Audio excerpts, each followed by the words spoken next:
这里是新疆金秋时节的可可托海。这是我继今年6月之后再次来到可可托海。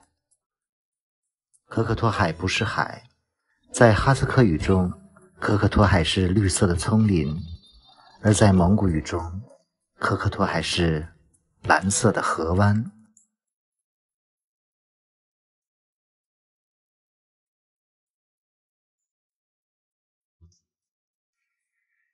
早晨从富云县开车1个小时到达了这个可可托海景区。景区入口有一个飞来峰，坐景区交通车2分钟就到达了这片白桦林。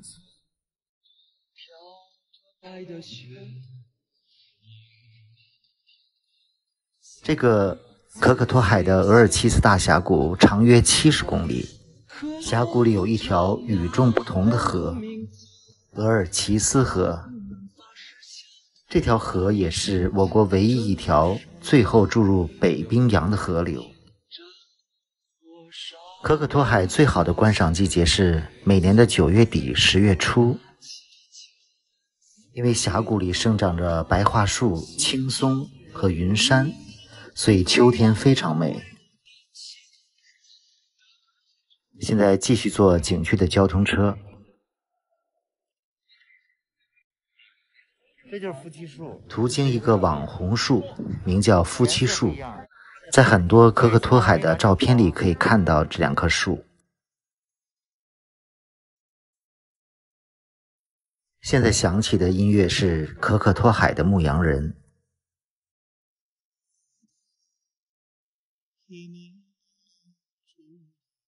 坐景区交通车，欣赏一下沿途的风光。景区交通车大约乘坐28公里。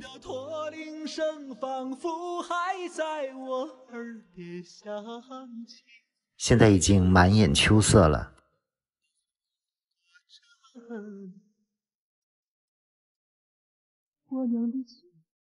现在到了景区交通车的中转站。你唱的歌却让我一醉不起。据说这条河里发现过很多稀有的珍贵元素，溯源而来，最终在可可托海发现了举世闻名的3号矿坑。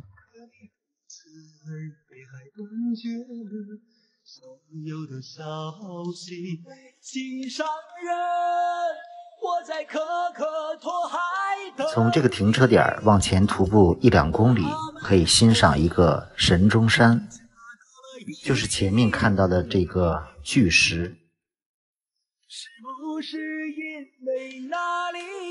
神中山下有2座桥，这是个网红桥。这座巨石相对高差达到300多米。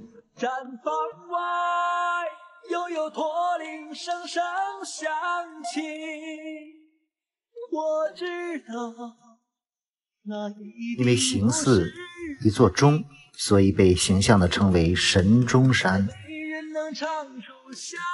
神中山的对面有个观景的栈道，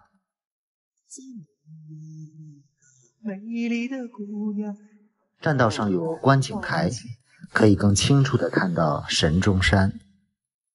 神中山的表面既圆润平滑，又十分陡峭，这是因为受可可托海极寒的风化作用。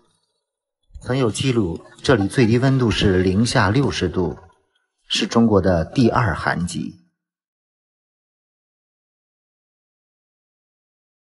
今天的天气也非常给力，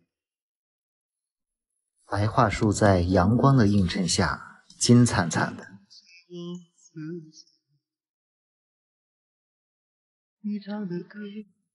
这座山上的栈道爬上来的游客很少。这颗巨石和这个树被称为长相依，好像是这个树拦截着这个滚落的大巨石。下了山继续往前走。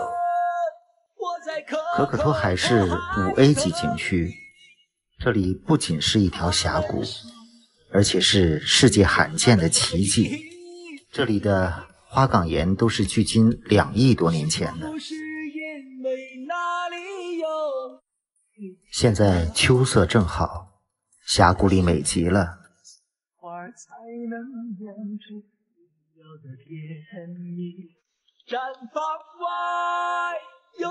碧绿如宝石的额尔齐斯河，我知道那一定不是你，再没人能唱出像你那样动人的歌曲，再没有一个美丽的姑娘让我难忘记。心上人，我在可可托海等你。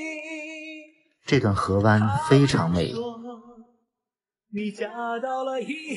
这又是一块象形的巨石，追你1万年。2只海龟，一个回头望，一个往前追。前面这个是小钟山，河两岸都是连绵的花岗岩山峰。因为这个峡谷比较长，景区交通车都是分段设置，既可以坐车游览，也可以徒步前行。从瀑布沟往前有6公里的车程，这6公里真的太漂亮了。有点可惜，没有留出足够的时间来徒步这6公里。路上也零星看到了几个徒步的人。现在正是可可托海最佳的赏秋季节，如果你有足够的时间在这里玩一整天，我建议可以在这段路程进行徒步。这段路程慢慢的在河边走，1个多小时足够了，几乎可以说是这个峡谷里的精华。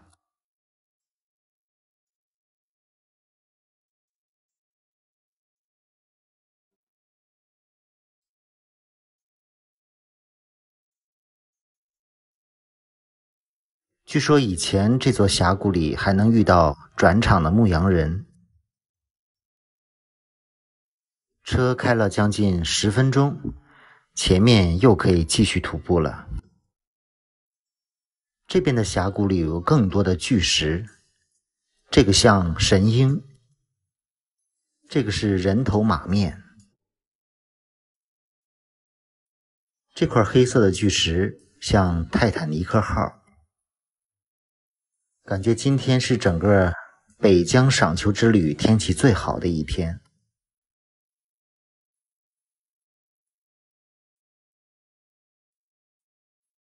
又看到了这个山洞里的羊羔泌乳，真的很形象。一路上各种巨石林立，绿色的丛林与河湾，山上的白桦林，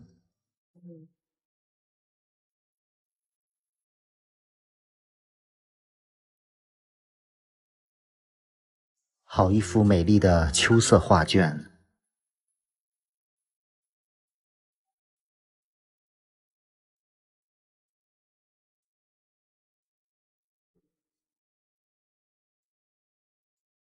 这块巨石像是猪八戒，天蓬元帅，看那个凸起的猪鼻子。这里是峡谷的徒步终点，喀拉卓勒瀑布。前面就是边境地带了。现在的瀑布水流比较小，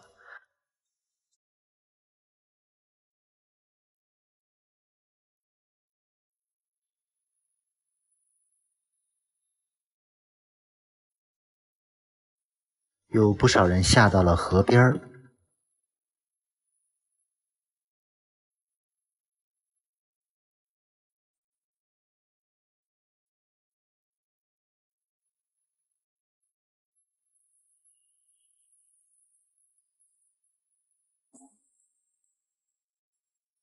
确实感觉金秋的可可托海比6月更美。最后欣赏下从空中拍摄的可可托海额尔齐斯大峡谷。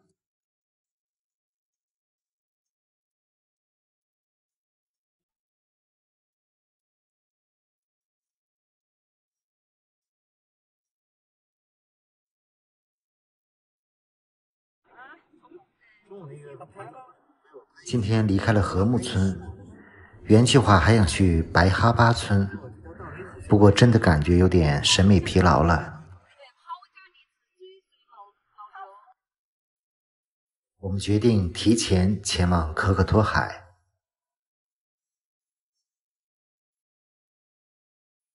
从禾木到可可托海大概也要500多公里。我觉得这个小羊羔最可爱。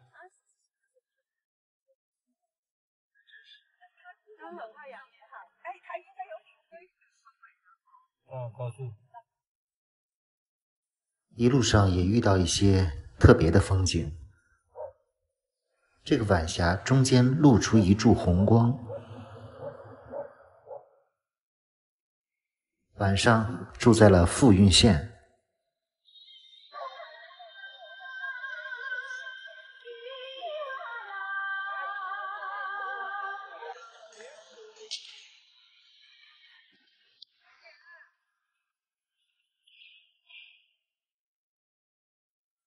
小城的夜景不错。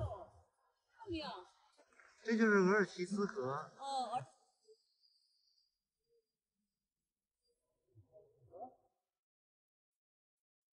河边的广场，跳舞的人。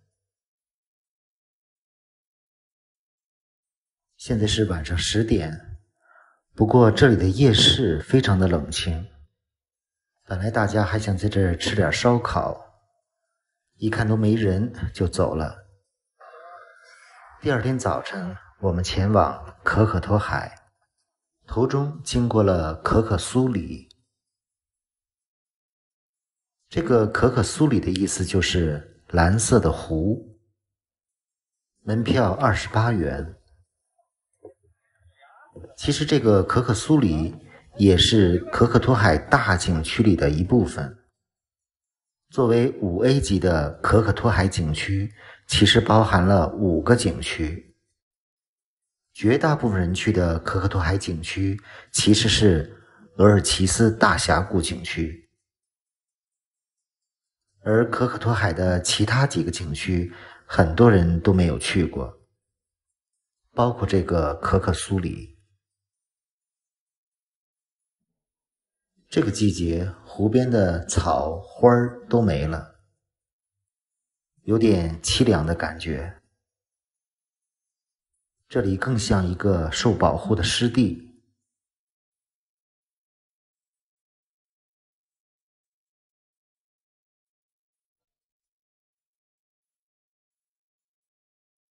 一般来这个可可苏里的都是自驾的人。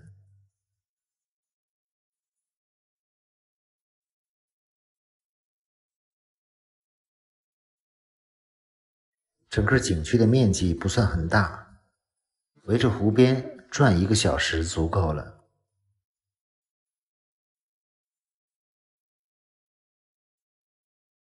这里应该夏天更加漂亮，旁边有一片花海，现在都凋落了。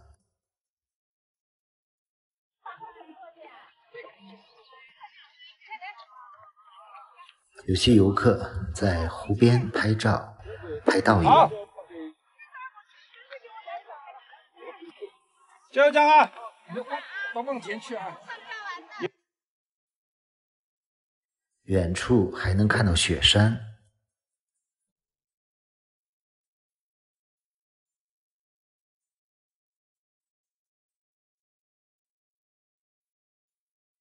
这位拍照的女士很能摆姿势。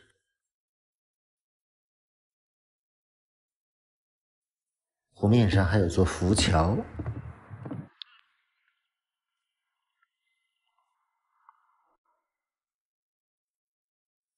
宁静的湖面，还有山的倒影。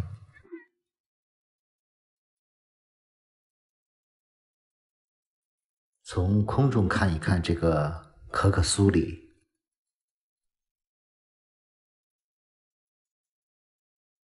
在可可苏里停留了将近1个小时，我们继续前往可可托海。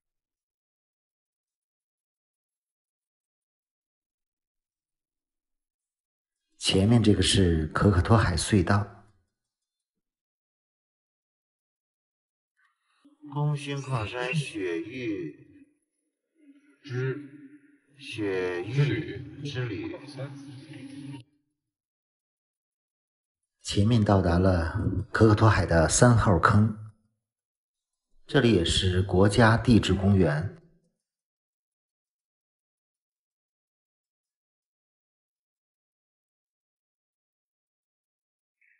可可托海稀有景区，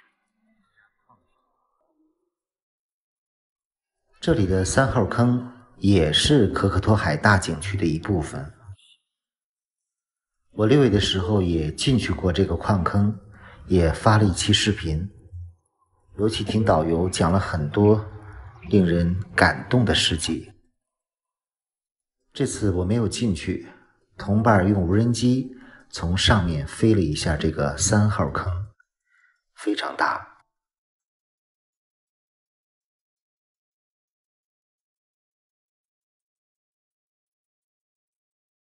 这个是3号坑前的一个纪念碑。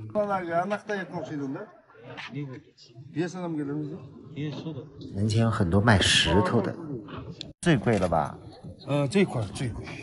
这个确实好看。这16石。为什么叫16石呢？重啊！这也是当地的。哦，这都是有含金属的是吧？对，它这个加工成这个。这个也挺好看的。这是国画石。什么化石？绿宝石。这什么化石？国画。国画啊？国画，它这个和这个一样，山水画。山水画啊，像一幅像一个国画对，自然的。继续前往可可托海。其实昨晚我们住的酒店老板还说我们可能来早了，可可托海的树还没有变色。不过来到这里，发现树还是有不少黄叶，所以感觉景区里的树应该也变色了。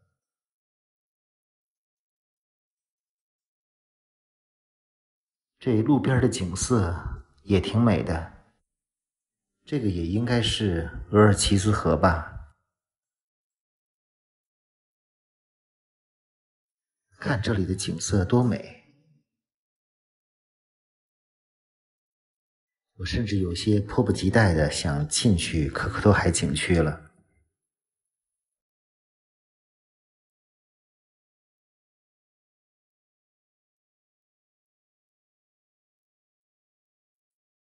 我6月的时候来过可可托海，也拍了一期视频，当时有几百万人观看了那期视频，感觉还挺好的。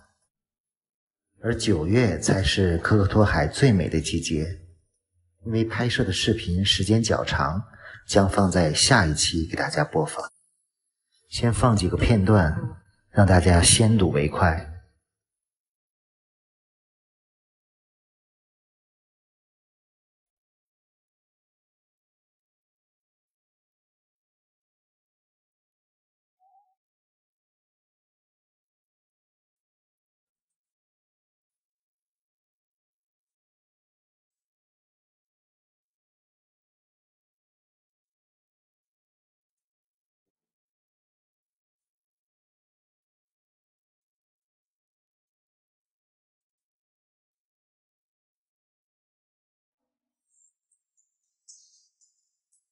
这里是新疆的禾木。风吹过云朵在天边来的路，忽然之间默默地停动。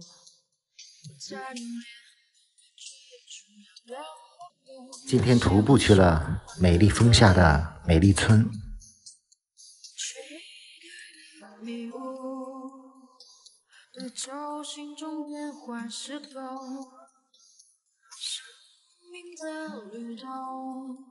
真的非常喜欢这个小村庄。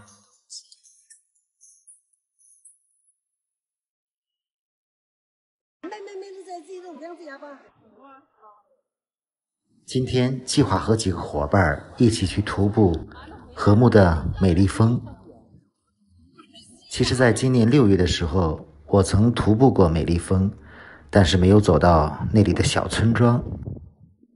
今天天气非常好，准备往返徒步15公里，到达美丽峰下的小村庄。走出禾木村的村口，眼前的景色就非常美。除了一些骑马的游客，没有其他的游客。因为路途比较遥远，有2个伙伴也选择了骑马，而其余的4人我们选择了徒步。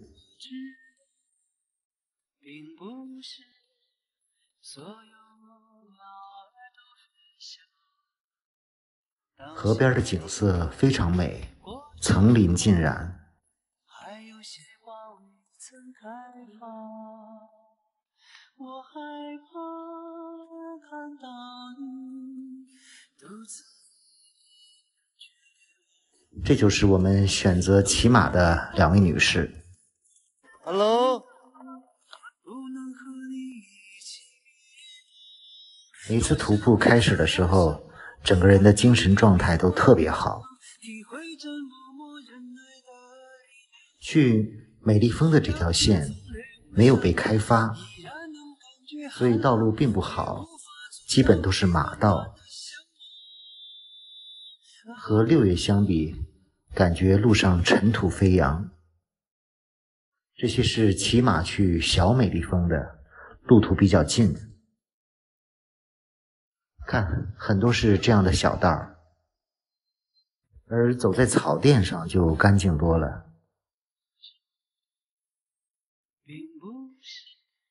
现在到达了第一个平缓的地带，看看四周的风景。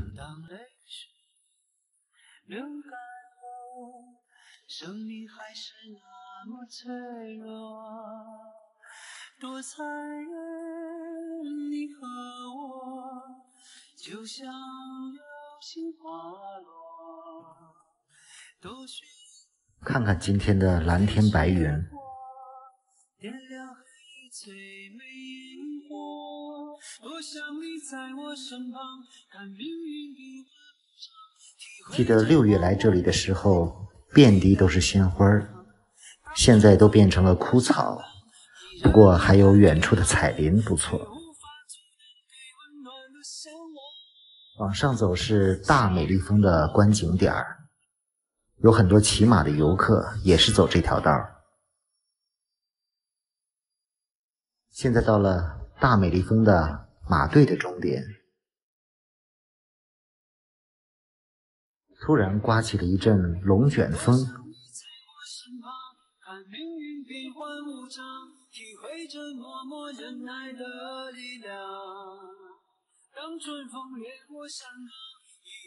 骑马到达这个大美丽峰的停留点，往返是260元，单程距离大概有3公里多。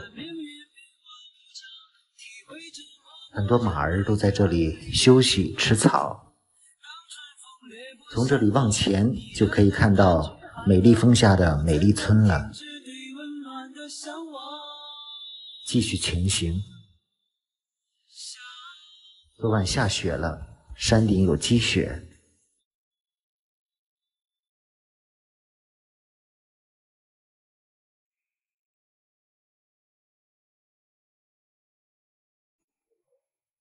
前面跑过来2匹马，估计是骑马去美丽村的游客。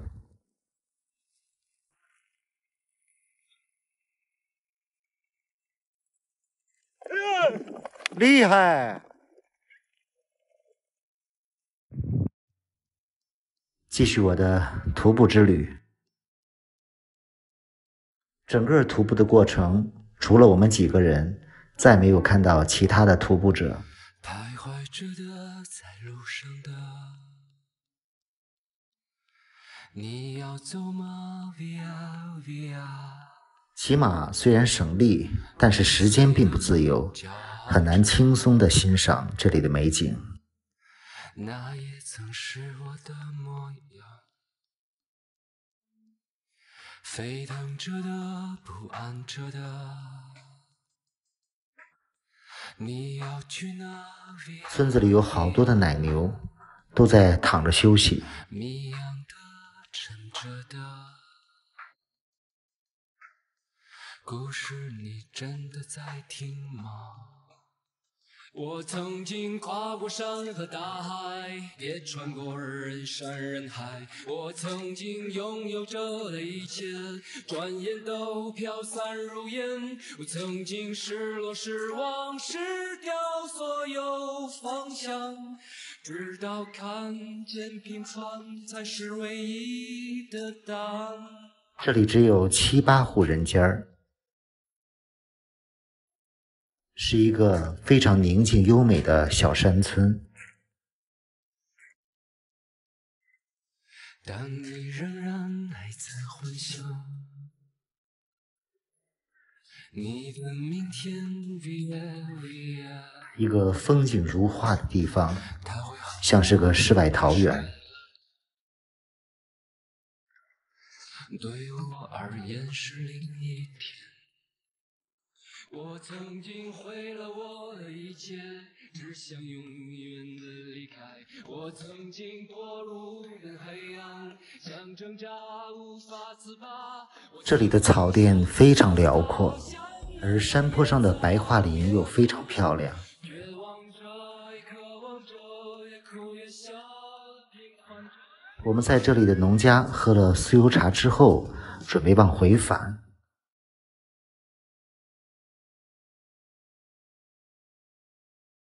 现在回到了美丽峰的休息站，有不少的游客骑马到这儿了。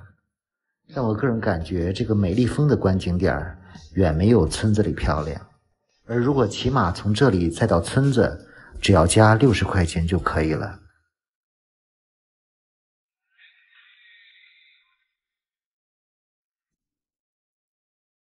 我们现在往小美丽峰的观景点进发。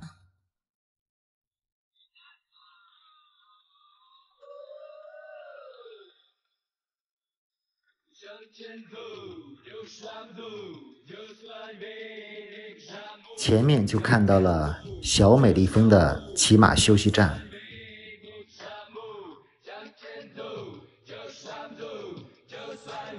其实这个小美丽峰的风景也不错，起码是220元。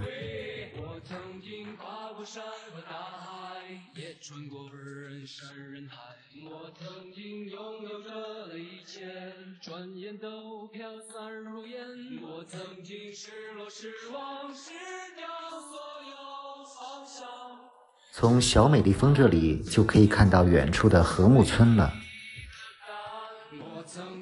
我个人建议，如果觉得去大美丽峰和美丽村太远，也可以徒步到这里。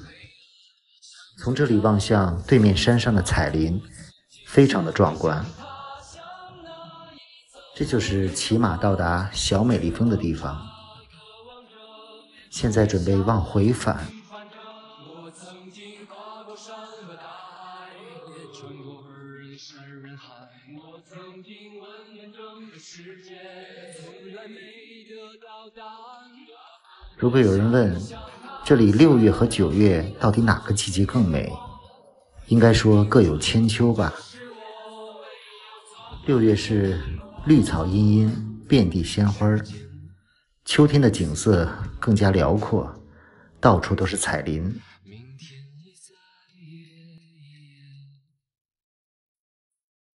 但是9月有点干燥，所以路上有点暴土扬烟的。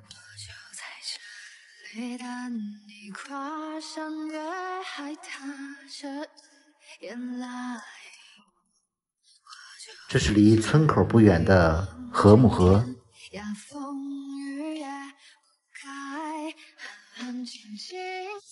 从这个马道走下去，就快到禾木村了。终于来到了平地，看看给马儿累得也够呛，到了河沟就喝水了。依然简单，一首繁花雪爱，浪尽星辰入怀，前尘归来，怀遍沧海。这是离禾木桥不远的白桦林。今天一天走了16公里，3万多步。假如是你，你喜欢这样的徒步吗？